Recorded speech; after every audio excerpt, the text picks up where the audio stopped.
stop. Before you call yourself lazy one more time, understand what you're actually saying.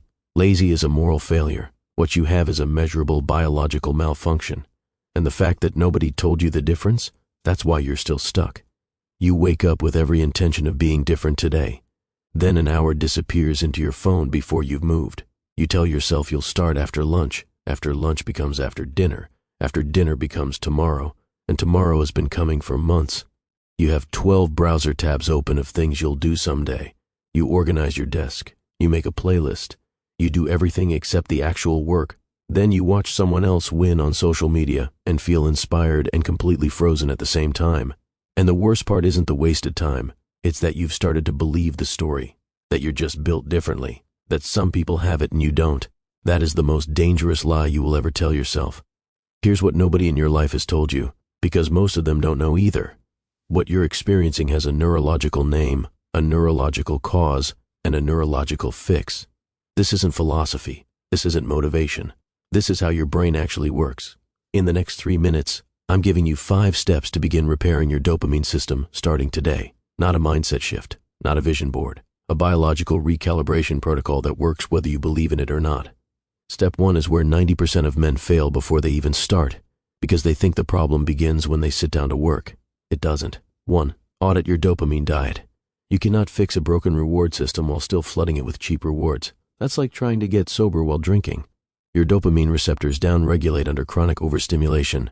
The more high-intensity inputs you consume, reels, gaming, sugar, pornography, the less your brain registers. Low-intensity rewards like effort, progress, and real achievement.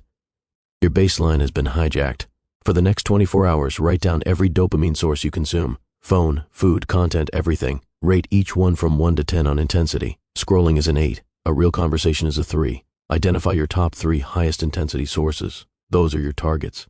Skip this step and you're building a new system on a foundation that's still being destroyed in real time. You can't rewire what you refuse to look at. Most people try to add discipline. The real move is to remove interference first. 2. Execute a 72-hour dopamine fast. Your reward threshold is so elevated that normal effort produces 0 motivation signal.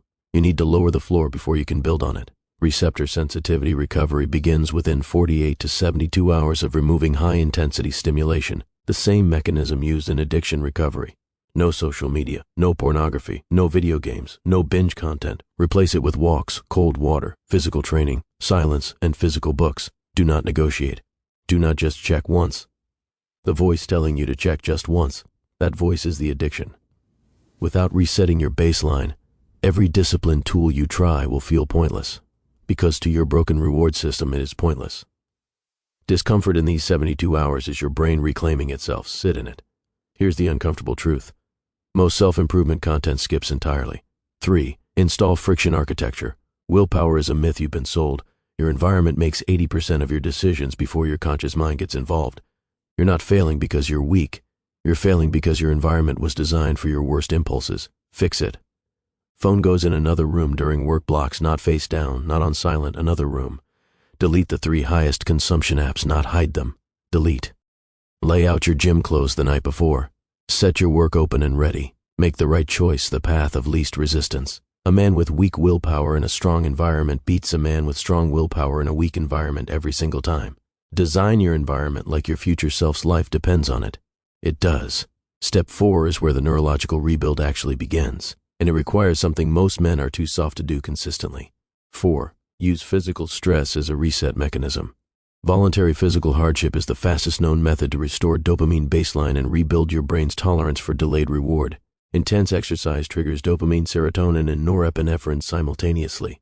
Every rep completed under discomfort teaches your nervous system that effort produces results. That is literal neurological reconditioning. Minimum 20 minutes of high-effort training daily, not a walk, not light movement, effort that makes you want to stop. Immediately after, 2 to 3 minutes of cold exposure, cold shower minimum. This produces a significant dopamine spike that lasts for hours. Do this first, before work, before your phone, before anything. It sets your neurochemistry for the entire day. Skip physical stress, and you're trying to rebuild a performance engine without ever turning it on. Your ancestors earned their dopamine through physical survival. So will you. The final step is the one that makes everything else permanent, and it has nothing to do with habit stacking or morning routines. 5. Rebuild your identity before you rebuild your behavior. Every disciplined system you've ever built collapsed because you were a lazy person trying to act like a disciplined one. The identity always wins over the behavior eventually. Research in cognitive psychology consistently shows that long-term behavior change requires a shift in self-concept first. You don't try to exercise. You become someone for whom not exercising is inconsistent with who they are. The behavior follows the identity automatically.